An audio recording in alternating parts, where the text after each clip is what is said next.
कुलुसियों के नाम पौलुस प्रेरित की पत्री 3 अध्याय।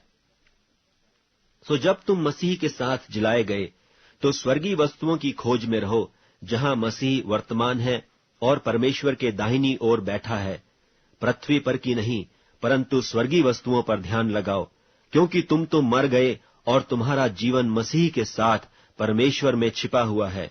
जब मसीह, जो हमारा जीवन है, प्रकट होगा, तब तुम भी उसके साथ महिमा सहित प्रकट किए जाओगे। इसलिए अपने उन अंगों को मार डालो जो पृथ्वी पर हैं, अर्थात व्यभिचार, अशुद्धता, दुष्ट कामना, बुरी लालसा और लोभ को, जो मूर्ति पूजा के बराबर है। इन्हीं के कारण परमेश्वर का प्रकोप आज्ञा न मानने वालों पर पड़ता है। और तुम भी जब इन बुराइयों में जीवन बिताते थे तो इन्हीं के अनुसार चलते थे, पर अब तुम भी इन सब को, अर्थात क्रोध, रोष, बैर भाव, निंदा और मुंह से गालियां बकना, ये सब बातें छोड़ दो।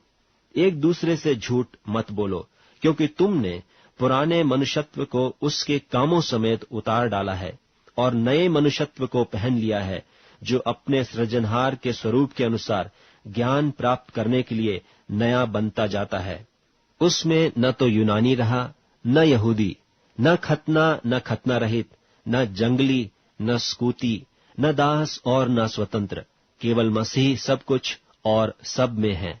इसलिए परमेश्वर के चुने हुओं की नाई, जो पवित्र और प्रिय हैं, बड़ी करुणा और भलाई और दीनता और नम्रता और सहनशीलता धारण करो। और यदि किसी को किसी पर दोष देने का कोई कारण हो, तो एक दूसरे की सह लो और एक दूसरे के अपराध क्षमा करो। जैसे प्रभु ने तुम्हारे अपराध क्षमा किए, वैसे ही तुम भी करो।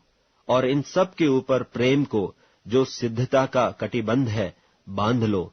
और मसीह की शांति, जिसके लिए तुम एक देह होकर बुलाए भी गए हो, तुम्हारे हृदय में राज्य करे और तुम धन्यवादी बने रहो। मसीह के वचन को अपने हृदय में अधिकाई से बसने दो और सिद्ध ज्ञान सहित एक दूसरे को सिखाओ और चिताओ, और अपने अपने मन में अनुग्रह के साथ परमेश्वर के लिए भजन और स्तुति गान और आत्मिक गीत गाओ। और वचन से या काम से जो कुछ भी करो, सब प्रभु यीशु के नाम से करो और उसके द्वारा परमेश्वर पिता का धन्यवाद करो। हे पत्नियों, जैसा प्रभु में उचित है, वैसा ही अपने अपने पति के अधीन रहो। हे पतियों, अपनी अपनी पत्नी से प्रेम रखो और उनसे कठोरता न करो। हे बालकों, सब बातों में अपने अपने माता पिता की आज्ञा का पालन करो, क्योंकि प्रभु इससे प्रसन्न होता है। हे बच्चे वालों, अपने बालकों को तंग न करो, न हो कि उनका साहस टूट जाए। हे सेवकों, जो शरीर के अनुसार तुम्हारे स्वामी हैं, सब बातों में उनकी आज्ञा का पालन करो, मनुष्यों को प्रसन्न करने वालों की नाई दिखाने के लिए नहीं, परंतु मन की सीधाई और परमेश्वर के भय से। और जो कुछ तुम करते हो, तन मन से करो, यह समझकर कि मनुष्यों के लिए नहीं, परंतु प्रभु के लिए करते हो, क्योंकि तुम जानते हो कि तुम्हें इसके बदले प्रभु से मीरास मिलेगी। तुम प्रभु मसीह की सेवा करते हो, क्योंकि जो बुरा करता है वह अपनी बुराई का फल पाएगा, वहां किसी का पक्षपात नहीं।